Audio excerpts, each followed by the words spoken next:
नमस्कार, आपके साथ मैं हूं सुमेरा खान। सत्ता के सभी न्यूज मित्रों का स्वागत है। पहले सत्ते पे सत्ता, यानी 7 खबरें और अहम जानकारियां। पहले आपको ईरान पर हमले को लेकर अमेरिका में फट रहे कंफ्यूजन बॉम्ब के बारे में बताएंगे, जिसका रिमोट ट्रंप और एक अमेरिकी जनरल के हाथ में है। ईरान को मार दिया जाए या छोड़ दिया जाए, इसे लेकर दोनों आमने सामने हैं। इसका डिस्काउंट खामेनेई को मिलेगा क्या, ये देखेंगे। इसके बाद आपको बताएंगे कैसे पाकिस्तान में इमरान खान के साथ इलाज के नाम पर बड़ा धोखा हुआ है। दावा है कि इमरान को जिस अस्पताल में भेजा गया वहां उनकी बीमारी के डॉक्टर ही नहीं थे। इसके पीछे मुनीर का दिमाग क्यों बताया जा रहा है, वो भी समझाएंगे। फिर सियासी कलेश की बात, जो राहुल गांधी के कटाक्ष पर शुरू हुआ है। राहुल ने आज भोपाल से पीएम मोदी का नाम लेकर कुछ डायरेक्ट हमले किए हैं। ट्रेड डील से एप्स्टीन फाइल तक का नाम लिया और क्या कहा वो बताएंगे। इसका जवाब बीजेपी ने कैसे दिया वो भी देखिएगा। एक बड़ी खबर शंकराचार्य स्वामी अभिमुक्तेश्वरानंद पर है, जिनके मामले में अब आरोप और पैसे वाला नया ट्विस्ट आ गया है। एक शख्स का दावा है शंकराचार्य पर आरोप लगाने वाले आशुतोष महाराज ने उसे एक ऑफर दिया था। वो ऑफर क्या था और इस पर अभिमुक्तेश्वरानंद ने क्या कहा है, सत्ता की कुंजी तैयार है। वैसे कलेश वाले कैलेंडर में बाबा बागेश्वर का एक बयान भी ट्रेंड कर रहा है। उन्होंने कहा है कि जो लोग चादर चढ़ाने का शौक रखते हैं वो पुष्कर आकर पिंडदान करें। अब उनके इस बयान पर कांग्रेस के तेवर गर्म है। कैसे इस पर सियासी कलेश हो गया है वो देखिएगा। एक बड़ा अपडेट सुप्रीम कोर्ट से भी है। हल्द्वानी बनभूलपुरा मामले में रेलवे और उत्तराखंड सरकार ने सुप्रीम कोर्ट में हल्फनामा पेश किया। इस पर सुप्रीम कोर्ट ने सभी योग्य परिवारों को पीएम आवास के लिए आवेदन करने का निर्देश दिया है। आवेदन प्रक्रिया 19 मार्च के बाद शुरू की जा सकती है। अंतरिम राहत बरकरार रहेगी। और एक बड़ी खबर, आज प्रधानमंत्री मोदी के नए ऑफिस सेवा तीर्थ में मंत्रिमंडल की पहली बैठक हुई है। इसमें 12,000 करोड़ से ज्यादा के प्रोजेक्ट्स को मंजूरी दी गई। इसी बैठक में कैबिनेट ने केरल सरकार के राज्य का नाम बदलकर केरलम करने के प्रस्ताव को भी मंजूरी दे दी है। सत्ता में आज, लेकिन सबसे पहले बात करते हैं अमेरिका के राष्ट्रपति ट्रंप की नई चुनौतियों की, नई मुश्किलों की। ईरान को कई बार धमकी देने वाले ट्रंप अपने ही देश में घिर चुके हैं। उन पर कई सवाल उठ रहे हैं। इसकी सबसे बड़ी वजह है अमेरिकी सेना के टॉप जनरल डैन केन की नई चेतावनी, जो ट्रंप के लिए किसी सदमे से कम नहीं है। क्योंकि जो ट्रंप ईरान को चुटकियों में मसलने का दावा करते रहे हैं, जो ट्रंप ईरान को अपने घातक हथियारों से घेर कर तबाह करने के दावे करते रहे हैं, इन दावों को अमेरिकी सेना के बड़े अधिकारी ने ही खारिज कर दिया है। ट्रंप की ईरान वाली नई मुसीबत को सत्ता के 5 डायलॉग कुंजी से आप समझिए। एक तरफ ट्रंप है, दूसरी तरफ ट्रंप के टॉप जनरल हैं। अमेरिका के राष्ट्रपति लगातार ये दावे करते रहे हैं कि ईरान में बड़ा ऑपरेशन किया जाए, खामेनेई की सत्ता को खत्म किया जाए, हमला किया जाए। लेकिन ट्रंप के जनरल का कहना है कि ईरान को छोड़ देना चाहिए। इसकी बड़ी वजह भी उन्होंने बताई है। एक तरफ ट्रंप अपने ही जनरल को ये नसीहत दे रहे हैं कि ईरान पर हमला करो, सलाह और ज्ञान मत दो। दूसरी तरफ ट्रंप के टॉप जनरल ये दावा कर रहे हैं कि अगर ईरान को मारा, हमला किया तो लंबा फंसेंगे। इस बयान से ट्रंप के डर को भी आप समझिए। यूक्रेन जैसे छोटे देश के साथ रूस वैसे ही कई वर्षों से लगातार लड़ रहा है। कहानी सिर्फ इतनी नहीं है। ट्रंप का कहना है कि ईरान पर अटैक करने के लिए अमेरिका के हथियार निकल चुके हैं।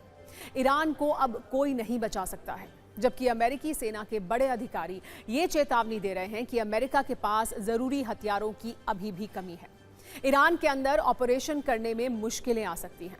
ट्रंप बार बार ये धमकी दे रहे हैं कि अमेरिका किसी भी दिन, किसी भी वक्त ईरान में खामेनेई की सत्ता को मसल सकते हैं। जबकि टॉप अमेरिकी जनरल डैन केन का ये कहना है कि इस वक्त अमेरिका के लिए ईरान में मिलिट्री ऑपरेशन आसान नहीं होगा। सवाल है कि क्या ट्रंप और ट्रंप के जनरल में इसी मतभेद की वजह से ईरान पर हमले में देरी हो रही है? क्या इसी मतभेद की वजह से खामेनेई को और भी समय मिल रहा है?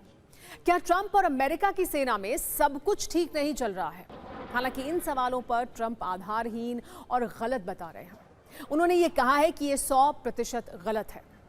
यहाँ पर आपको ये भी बता दें कि अमेरिकी आर्मी में जॉइंट चीफ ऑफ स्टाफ के चेयरमैन जनरल डैन केन बड़े अधिकारी हैं। वो ईरान पर हमले से जुड़े कई खतरों के बारे में चेतावनी भी दे चुके हैं। अमेरिका और ईरान में जारी तनाव की कहानी सिर्फ इतनी ही नहीं है। इसमें और भी कई थ्योरी हैं, कई दावे हैं, कई एंगल भी हैं। कुल मिलाकर देखें तो ट्रंप की 2 मुसीबत हैं, जिसकी चर्चा हर तरफ हो रही है। पहला डर यह है कि ईरान अमेरिका के हमले का क्या जवाब देगा। ईरान की क्या तैयारियां हैं? ईरान क्यों अमेरिका के आगे नहीं झुक रहा है? क्योंकि वो अमेरिका की हर धमकी का जवाब दे रहा है। दूसरा डर है ट्रंप को अमेरिका में ही अपनी जान का खतरा है। उन्होंने चिंता जताई है कि उन्हें नहीं पता कितने समय तक वो जिंदा रहेंगे। हालांकि ट्रंप के इस डर का ईरान से कनेक्शन नहीं है, लेकिन इस वक्त ईरान को लेकर भी ट्रंप का तनाव बहुत ज्यादा है, क्योंकि ईरान ट्रंप की किसी भी शर्त को मानने को तैयार नहीं है। ट्रंप ने व्हाइट हाउस में प्रेस ब्रीफिंग के दौरान अपनी जान को लेकर चिंता जताई। आपको बता दें, 2 दिन पहले उनके रिजॉर्ट में हुई घुसपैठ से इसे जोड़ा जा रहा है। एक शख्स डोनाल्ड ट्रंप के मार-आ-लागो रिजॉर्ट में घुसने की कोशिश कर रहा था। सुरक्षा कर्मियों ने उसे मार दिया था। राष्ट्रपति की सुरक्षा करने वाली सीक्रेट सर्विस एजेंसी इसकी जांच कर रही है। आप ट्रंप के दर्द को सुनिए। ईरान वाले फ्रंट पर ट्रंप की टेंशन लगातार बढ़ रही है। अमेरिका के बड़े बड़े एयरक्राफ्ट ईरान के चारों ओर तैनात जरूर हैं, लेकिन ट्रंप के ऑर्डर का इंतजार है। ईरान और अमेरिका में अगले दौर की बातचीत की तैयारी हो रही है। साथ ही ईरान पर हमले की तैयारी भी पूरी है। 2 अमेरिकी एयरक्राफ्ट कैरियर ईरान की घेराबंदी के लिए भेजे गए हैं, जिसमें एक है दुनिया का सबसे महंगा और विध्वंसक USS जेराल्ड आर फोर्ड।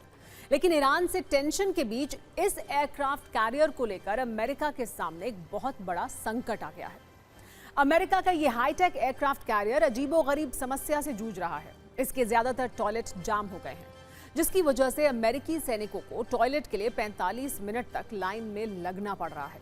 छोटी पाइपलाइन और वैक्यूम बेस्ड सिस्टम के डिजाइन में गड़बड़ी के चलते टॉयलेट बार बार जैम हो रहे हैं। मीडिया रिपोर्ट्स में तो यहां तक खबरें हैं कि इसकी वजह से टेक्नीशियन और सैनिकों के बीच झड़प भी हुई है, क्योंकि मरम्मत करने वाले इंजीनियर रोज लगभग 19 घंटे काम कर रहे हैं। इस एयरक्राफ्ट कैरियर को 2017 में कमीशन किया गया था, जिस पर 4500 से ज्यादा अमेरिकी सैनिक तैनात हैं। इस पर करीब 600 से ज्यादा टॉयलेट हैं, जिन्हें 10 अलग अलग जोन में बांटा गया है। जानकारी है कि इनमें से ज्यादातर टॉयलेट्स ही खराब हो गए हैं। इस समस्या के लिए एयरक्राफ्ट कैरियर की सीवरेज तकनीक को जिम्मेदार माना जा रहा है। दरअसल इस तरह के बड़े युद्धपोतों और क्रूज शिप में जिस तकनीक का इस्तेमाल होता है, वो घरेलू टॉयलेट सिस्टम से एकदम अलग है। इस तकनीक को वैक्यूम बेस्ड VCHT सिस्टम कहा जाता है। यह खास तरह का सीवेज मैनेजमेंट सिस्टम होता है। इसका मकसद कम पानी का इस्तेमाल करना होता है, जिसमें फ्लश दबाते ही पाइप में वैक्यूम बनता है, जो गंदगी को खींचकर पाइप के जरिए एक बड़े टैंक तक पहुंचा देता है। जब कोई जहाज वैक्यूम बेस्ड सीवेज सिस्टम पर चलता है, तो उसमें अगर एक वॉल्व भी खराब हो जाए तो पूरे डिपार्टमेंट का टॉयलेट सिस्टम बंद हो जाता है। यही परेशानी जेराल्ड आर फोर्ड के साथ है, और ऐसा पहली बार नहीं है। वर्ष 2020 में पहली बार इस तरह की परेशानी सामने आई थी। इसके बाद 2022 में अटलांटिक महासागर में एक मिशन के दौरान टॉयलेट जैम हुए। मार्च 2024 में आधे से ज्यादा टॉयलेट जैम हो गए थे। पिछले वर्ष USS जेराल्ड में ऐसी ही परेशानी पाई गई थी। इसके लिए वर्ष 2022 में करीब 3.5 करोड़ रुपए के स्पेशल एसिड फ्लश भी लगाए गए थे, लेकिन समस्या का समाधान नहीं हुआ, और आज भी बीच समंदर अमेरिकी सैनिक परेशानी में हैं। सत्ता में आप बात करते हैं पाकिस्तान की, जहां फील्ड मार्शल आसिम मुनीर सत्ता के नशे में अंधे हो चुके हैं। वो सत्ता में बने रहने के लिए अपने विरोधियों का स्थायी इलाज कर देना चाहते हैं। उनके ऐसे ही एक विरोधी हैं पूर्व प्रधानमंत्री इमरान खान। जेल में बंद इमरान खान की एक आंख की रोशनी करीब करीब जा चुकी है। उन्हें इलाज की तुरंत जरूरत थी। इमरान समर्थकों का गुस्सा बढ़ता जा रहा था। ऐसे में आसिम मुनीर ने गजब का खेल खेला। आधी रात इमरान खान को एक ऐसे अस्पताल में इलाज के लिए लाया गया, जहां उनके इलाज के लिए ना तो सुविधाएं हैं और ना ही एक्सपर्ट डॉक्टर। पाकिस्तानी मीडिया से आ रही खबरों के मुताबिक इमरान खान को आंखों के इलाज के लिए अदियाला जेल से PIMS अस्पताल ले जाया गया, जहां डॉक्टर्स की टीम ने उनकी आंख की रोशनी सुधारने के लिए जरूरी इंजेक्शन लगाया और बाद में उन्हें वापस जेल भेज दिया गया। लेकिन इस पर अब सवाल उठ रहे हैं। इमरान के परिवार और उनके डॉक्टर की तरफ से कहा गया है कि इमरान के इलाज में फर्जीवाड़ा किया जा रहा है, क्योंकि मुनीर का मकसद इमरान की आंखों को ठीक करना नहीं था। वो उन्हें इलाज के बहाने और ज्यादा प्रताड़ित करना चाहते हैं। इसी को लेकर इस वक्त पूरे पाकिस्तान में बवाल है। परिवार वालों ने बाद में कुछ और ही सवाल उठा दिए, वो सवाल जो मुनीर की मंशा को कटघरे में खड़ा करते हैं। हालांकि सरकार ये कह रही है कि पीआईएमएस अस्पताल में इमरान का सही तरीके से इलाज किया गया, लेकिन परिवार वालों का कहना था कि उन्हें शिफा अस्पताल ले जाना चाहिए था, जहां नेत्र विभाग है और एक्सपर्ट डॉक्टर हैं। लेकिन मुनीर ने जानबूझकर ऐसा नहीं किया। परिवार वालों का यह भी आरोप है कि इमरान को चोरी छिपे अस्पताल क्यों ले जाया गया, परिवार वालों को खबर क्यों नहीं की गई, इमरान के पर्सनल डॉक्टर को क्यों नहीं बुलाया गया, उनकी मौजूदगी में इलाज क्यों नहीं हुआ, सब कुछ इतना सीक्रेट क्यों रखा गया। अब इमरान खान की बहनों की मांग है कि उनकी मेडिकल रिपोर्ट को सार्वजनिक किया जाए ताकि पाकिस्तान की जनता भी सच जान पाए। जबकि कहानी यह है कि रिपोर्ट को गोपनीय रखा गया है। डॉक्टर्स को भी मीडिया से बात न करने की सख्त हिदायत दी गई है। इन सब हरकतों ने यह बता दिया है कि इमरान के इलाज वाली कहानी में बहुत झोल है, जिससे इमरान के समर्थक भड़के हुए हैं। आसिम मुनीर को सड़कों पर उतरकर आंदोलन की चेतावनी दी जा रही है। इस बीच इमरान की पार्टी ने एक ऐसा ऐलान किया है जिसने मुनीर की चिंता बढ़ा दी है। पीटीआई ने ऐलान किया है कि इमरान खान की रिहाई के लिए वो एक फोर्स बनाएगी। इस फोर्स में आवाम की बड़ी भागीदारी होगी। इसमें बड़े पैमाने पर युवाओं को शामिल किया जाएगा, उन्हें वफादारी की कस्में खिलाई जाएंगी। ये फोर्स इमरान की रिहाई के लिए सीधे आर्मी से टक्कर लेगी। मुनीर के खिलाफ बगावत की बड़े स्तर पर तैयारी है। इमरान खान को जल्द नहीं छोड़ा गया तो सेना के खिलाफ बड़े पैमाने पर हिंसक प्रदर्शन भी हो सकते हैं। अब वो कलेश जिसका केंद्र है बाबा बागेश्वर, जो पिछले कुछ दिनों से फायर मोड में है। उनके बयानों ने न सिर्फ हिंदू मुस्लिम चिंगारी भड़काई है, बल्कि सियासी आग भी लगा दी है। पिछले कुछ दिनों में बाबा बागेश्वर की वाणी से एक के बाद एक विवाद जन्म ले रहे हैं। पहले उन्होंने माला भाला रखने वाला सनातनी संदेश दिया तो सवाल उठे, एक कथावाचक भाले की बात क्यों कर रहे हैं। फिर उन्होंने दुर्गा और बुर्का वाला बयान देकर नया कलेश खड़ा किया और अब इस लिस्ट में उनके नए बयान की एंट्री हुई है, जिसके कोड वर्ड हैं चादर और पिंडदान। बागेश्वर धाम के पीठाधीश्वर धीरेन्द्र शास्त्री 3 दिनों की हनुमंत कथा के लिए पुष्कर में हैं। वहीं पर उन्होंने सप्तऋषि घाट पर भगवान की आरती की और ब्रह्मा जी के दर्शन किए। इस दौरान उन्होंने चादर चढ़ाने वाले हिंदुओं से पुष्कर में पितरों का पिंडदान करने का आह्वान किया। बाबा बागेश्वर ने कहा कि अगर हिंदुओं को इतना ही चादर चढ़ाने का शौक है तो वो पुष्कर आकर पिंडदान करें, उनका बेड़ा पार हो जाएगा। अब इस पर कलेश इसलिए मचा है क्योंकि नेता अभिनेता और कई हिंदू धर्म के लोग अजमेर की दरगाह पर चादर चढ़ाते हैं।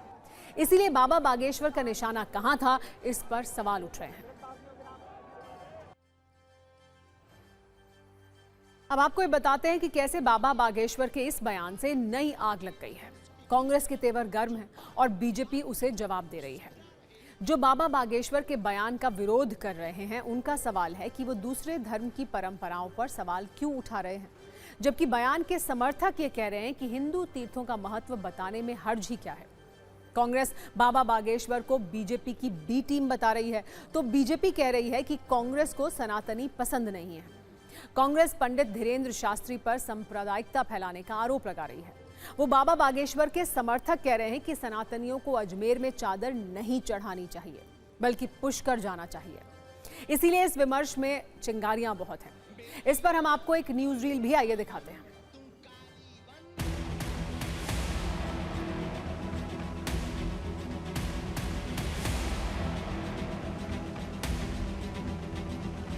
ये जो अनर्गल बयानबाजी करके इस देश में नफरत का माहौल पैदा करना चाहते हैं, धार्मिक उन्माद फैला करना चाहते हैं, उसमें मोदी जी और बीजेपी की बी टीम धीरेन्द्र शास्त्री जी हैं। वरना उनको जो संत का काम होता है वो लोगों को अच्छी शिक्षा देना, उसके ऊपर बात करनी चाहिए। इस तरीके की बात करने का कोई सार नहीं है। कांग्रेस के नेता चाहे दिल्ली में बैठे हों चाहे यहाँ बैठे हों, हमेशा साधु संतों के सनातन के खिलाफ बयानबाजी करते रहे। ये वही लोग हैं जिन्होंने कहा कि राम का तो जन्म ही नहीं हुआ, राम तो काल्पनिक है। ये वही लोग हैं जो साधु संतों के ऊपर आरोप लगाते हैं। ये नहीं समझ पाते कि साधु संत सनातन संस्कृति के वाहक। सनातनियों के लिए तो तीर्थ गुरु पुष्कर विशेष महत्व रखता है, इसलिए उन्होंने कहा है, तो इस बात का समर्थन है कि पुष्कर जाना चाहिए, पुष्कर स्नान करना चाहिए और पुष्कर में बैठकर थोड़ी देर पूजा अर्चना करनी ही चाहिए। ये सनातनी हिंदुओं का सौभाग्य है। मेरा ये कहना है कि कांग्रेस और कांग्रेस के मित्र सनातन संस्कृति भगवान से और अध्यात्म की, धर्म की, राम की चर्चा करने वालों से उनको हमेशा आपत्ति रही है। लखनऊ यूनिवर्सिटी में नमाज विवाद के एक्सटेंशन की बात करते हैं, जिसमें आज हनुमान चालीसा की एंट्री हुई और माहौल नमाज वर्सेस हनुमान चालीसा बनाने की कोशिश की गई। रविवार को लखनऊ यूनिवर्सिटी में लाल बारादरी के बाहर मुस्लिम छात्रों ने नमाज पढ़ी थी। आज कुछ हिंदू छात्रों ने हनुमान चालीसा का पाठ किया। इस दौरान माहौल काफी तनावपूर्ण हो गया, जिसके बाद बड़ी संख्या में पुलिस कर्मियों की तैनाती की गई। पुलिस कर्मियों से उनकी हल्की झड़प भी हुई। आक्रोशित लोग बैरिकेड तोड़कर कैंपस में घुसने की कोशिश कर रहे थे, लेकिन इसमें वो नाकाम रहे। कड़ी मशक्कत के बाद पुलिस ने भीड़ को मौके से हटा दिया। हालांकि तब तक काफी हंगामा हो चुका था। नमाज का विरोध करने वाले जय श्री राम के नारे लगा रहे थे।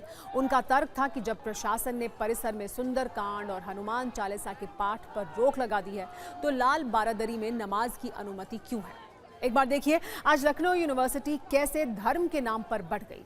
फिर आपको बताएंगे कि यूनिवर्सिटी में नमाज पढ़ने वाले छात्रों की टेंशन कैसे बढ़ी है।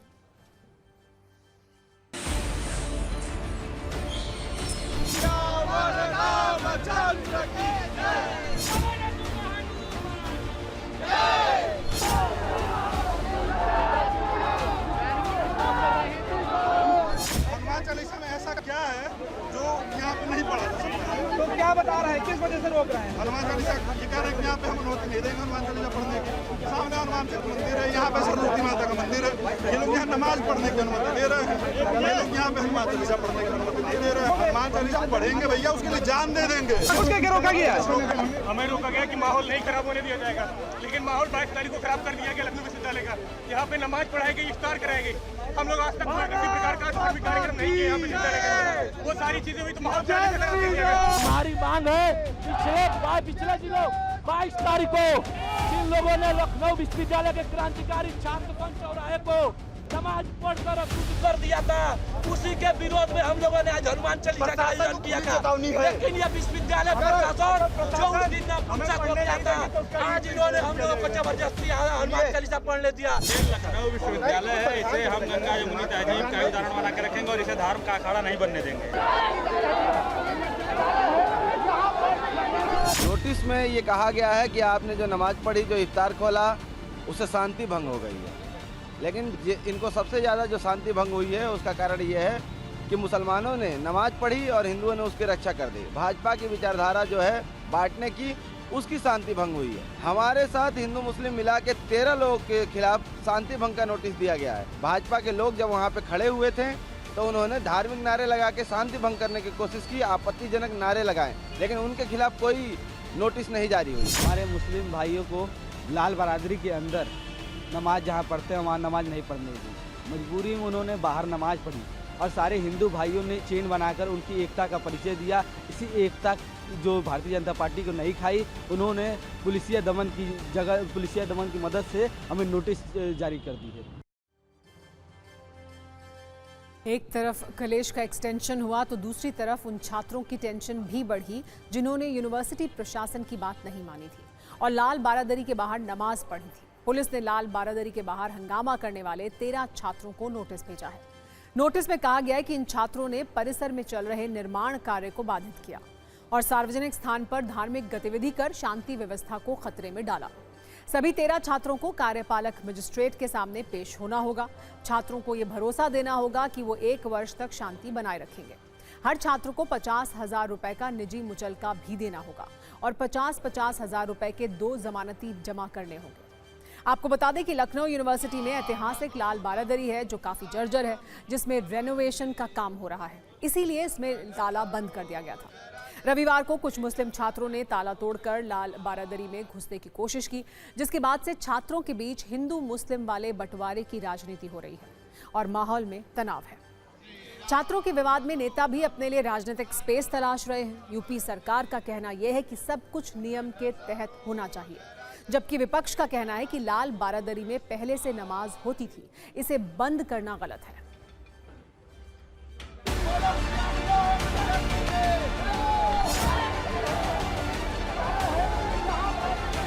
स्कूल हो, कॉलेज हो, सामाजिक संस्थाएं हैं, शैक्षिक संस्थाएं हैं, वो नमाज पढ़ने या पूजा करने के स्थल नहीं है। यदि कोई व्यक्ति किसी विश्वविद्यालय में नमाज पढ़ता है तो डेफिनेटली उनके खिलाफ कार्रवाई होगी। भी नमाज को कौन रोकता है? मस्जिद में जाइए, धार्मिक स्थानों पे जाइए, हर जगह को आप नमाज का स्थान बनाएंगे तो बच्चे पढ़ने कहाँ जाएंगे? देखिए, लाल बारादरी में हमेशा से नमाज हुई है। भारतीय जनता पार्टी और आरएसएस मिल करके इस पूरे देश को हिंदू मुसलमान में झोंक देना चाहती है कि आरएसएस और बीजेपी भारत की आत्मा को कुठाराघात पहुंचाना चाहती है। पूरी भारतीय जनता पार्टी अब चुनावी साल में धार्मिक ध्रुवीकरण की पुरजोर कोशिश कर रही है। दशकों से लाल बारादरी में प्रार्थना कक्ष था, वहां पर लोग नमाज भी पढ़ते थे, कभी कोई विवाद नहीं हुआ। तो सिर्फ चुनावी समय में क्यों भाजपा का जो ये धार्मिक ध्रुवीकरण का खेल है, जो आरएसएस की सोच है कि लोगों को, समाज को बांटो, जिस तरीके का तमाशा खड़ा करने की कोशिश शैक्षणिक संस्थानों में हो रहा है, वो बहुत ही दुर्भाग्यपूर्ण है। अब धर्म की सत्ता की बात करते हैं, जिसके केंद्र में स्वामी अविमुक्तेश्वरानंद सरस्वती हैं और उन पर लगे यौन शोषण के आरोप। इस मामले में आज नया ट्विस्ट आ गया है। अब तक आशुतोष महाराज ने स्वामी अविमुक्तेश्वरानंद सरस्वती पर 2 बटुकों के यौन शोषण का आरोप लगाया था। अब रमाशंकर दीक्षित नाम के व्यक्ति ने आशुतोष महाराज पर आरोप लगाया कि आशुतोष महाराज ने उन्हें अविमुक्तेश्वरानंद को फंसाने के लिए कहा था, जबकि अविमुक्तेश्वरानंद सरस्वती का कहना है कि आशुतोष महाराज हिस्ट्री शीटर हैं, पुलिस से मिलकर मुझे फंसाना चाहते हैं। यानी अविमुक्तेश्वरानंद सरस्वती पर आशुतोष महाराज ने आरोप लगाया और रमाशंकर दीक्षित ने आशुतोष महाराज पर आरोप लगाया। इसे आप आरोपों का ट्रायंगल भी कह सकते हैं। अब इस खबर की विस्तृत कुंजी आइए खोलते हैं। दरअसल मामले की शुरुआत आशुतोष महाराज नाम के एक शख्स के आरोपों से हुई। उन्होंने शंकराचार्य स्वामी अविमुक्तेश्वरानंद सरस्वती पर 2 बटुकों के यौन शोषण का आरोप लगाया। इस मामले में पुलिस ने पॉक्सो के तहत एफआईआर दर्ज की है और जांच कर रही है। स्वामी अविमुक्तेश्वरानंद ने अग्रिम जमानत के लिए इलाहाबाद हाईकोर्ट में याचिका दायर की है। इस सब के बीच अब रमाशंकर दीक्षित नाम के व्यक्ति ने आरोप लगाया है कि आशुतोष महाराज ने अविमुक्तेश्वरानंद को फंसाने के लिए उनसे संपर्क किया था, लेकिन उन्होंने इससे इनकार कर दिया। ऐसे में सवाल यह है कि क्या देश के एक प्रतिष्ठित पद पर बैठे शंकराचार्य को फंसाने के लिए नाबालिग बच्चियों का इस्तेमाल किया जा रहा है? इस सवाल की वजह जानने के लिए सबसे पहले रमाशंकर दीक्षित का वो बयान सुनिए जिसमें वो आशुतोष महाराज पर आरोप लगा रहे हैं। उन्होंने आशुतोष पांडे जी को फोन लगाया और बात उन्होंने कराई तो उन्होंने उधर से आवाज़ आई कि मैं आशुतोष पांडे बोल रहा हूँ, पहचाने हूँ? नहीं पहचान पाए। तो फिर उन्होंने कहा आशुतोष पांडे याद करिए। तो हमने कहा अच्छा दादा प्रणाम। तो उन्होंने कहा यार एक स्वामी जी हैं, वो ज़रा परेशान करते रहते हैं, उनको यार सही करना है। तो हमने कहा बताओ। तो कहने लगे वो तुम्हारी बच्चियाँ हैं यार, उनसे यार वो लिखवाना। तुमने कहा मेरी बच्ची बहुत छोटी है, कैसी बात है, तो आप बहुत बड़े, ऐसी पैसा आपको शोभा नहीं देता है। तो कहने लगे नहीं अरे यार तुमसे कह रहे हैं, हम तुम्हारी सुरक्षा की गारंटी ले रहे हैं, तुम्हें हर तरीके से जो है पैसे से टके से सारी चीज़ें हम आपकी मजबूत करें। हमने कहा मेरे पास भैया हमारे पास गाड़ी है, घर है, मकान है, सब कुछ है। हमने कहा मुझे इस चीज़ की आवश्यकता नहीं है, ना मैं ऐसा करूँगा। इन आरोपों की तस्दीक खुद स्वामी अविमुक्तेश्वरानंद भी कर रहे हैं और वो कुछ तस्वीरें भी जारी कर रहे हैं, जिनके जरिए वो ये आरोप लगा रहे हैं कि आशुतोष महाराज पुलिस की मिली भगत से उन्हें फंसाना चाहते हैं। ये तस्वीर प्रयागराज के additional police commissioner Ajay Pal Sharma की है। इस तस्वीर में अजय पाल शर्मा केक काट रहे हैं, जबकि आशुतोष महाराज उनके बगल में खड़े हैं। अविमुक्तेश्वरानंद ने कहा है कि एक हिस्ट्री शीटर के साथ पुलिस का बड़ा ऑफिसर बर्थडे सेलिब्रेशन कर रहा है। इससे समझ आता है कि मेरे खिलाफ सब कुछ योजनाबद्ध तरीके से किया गया है। जबकि आशुतोष महाराज का कहना है कि अविमुक्तेश्वरानंद जिस पुलिस ऑफिसर के साथ उनकी तस्वीर होने की बात कह रहे हैं, उसी ऑफिसर ने आशुतोष महाराज को जेल भेजा था। वो ये भी आरोप लगा रहे हैं कि ये फोटो AI जनरेटेड है। एक परिवार आज हमारे पास आया, हमने उसको पढ़ा। उन्होंने हमारे पूछने पर बताया कि आशुतोष महाराज नाम के व्यक्ति ने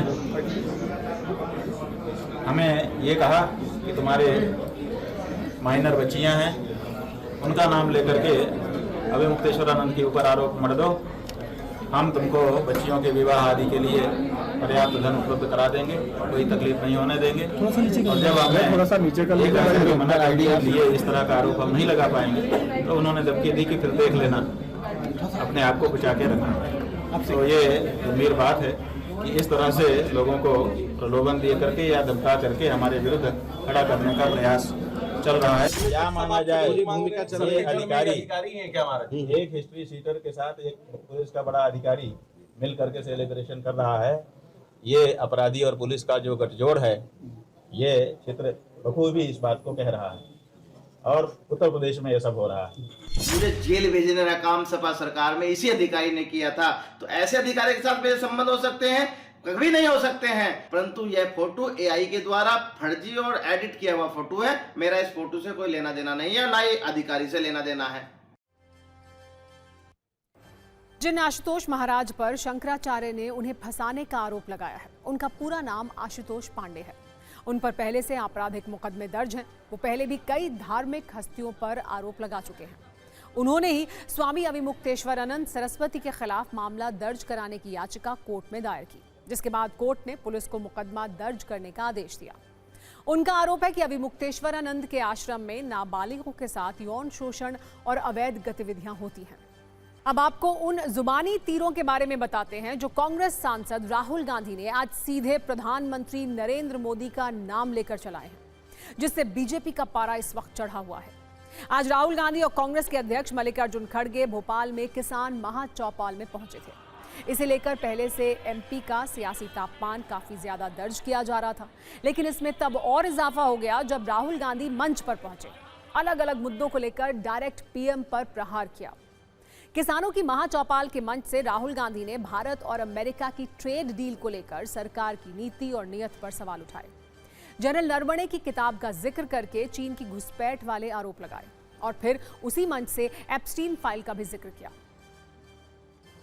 आप शिवराज चौहान जी से पूछिए, कृषि मंत्री हैं, क्या कैबिनेट ने निर्णय लिया? नहीं। राजनाथ सिंह जी से पूछिए, गडकरी जी से पूछिए, कैबिनेट से कुछ नहीं पूछा गया। सीधा प्रधानमंत्री ने फोन किया, कहा मैं डील करने को तैयार हूं। 4 महीने कुछ नहीं हिला और फिर एकदम नरेंद्र मोदी जी ने फोन किया और हिंदुस्तान के किसानों को बेच दिया, हिंदुस्तान की गारमेंट इंडस्ट्री को बेच दिया, हमारा सारा का सारा डेटा अमेरिका को दे दिया। ये डील नहीं है, ये किसान के दिल में तीर है। अमेरिका के सुप्रीम कोर्ट ने ट्रंप को कहा है कि आपके जो टैरिफ हैं उनको हम रद्द कर रहे हैं। मैं चैलेंज करता हूं नरेंद्र मोदी को कि आप हिंदुस्तान और यूएस की डील को रद्द करके दिखा दीजिए। दम है तो करके दिखा दीजिए। पहली बार लोकसभा में लीडर ऑफ ऑपोजिशन को बोलने नहीं दिया गया। मैंने नरवणे जी की बात उठाई। आर्मी चीफ को जब ऑर्डर देने का समय आया, चाइनीज टैंक्स को रोकने का ऑर्डर आया, हमारे प्रधानमंत्री गायब हो गए। यह तो शुरुआत थी। पार्लियामेंट में यह बोलने की कोशिश कर रहा था, बोलने नहीं दिया कि भाई टेक्सटाइल खत्म, लेदर इंडस्ट्री खत्म, सोयाबीन खत्म, पल्सेस खत्म, हर चीज हमारे देश का खत्म। हमारे किसान क्या करेंगे, कहां जाएंगे? हमारे किसान को खत्म करने के लिए ही ट्रंप ने यह मंसूबा किया है, लेकिन मोदी उनके साथ है, किसानों के साथ नहीं है।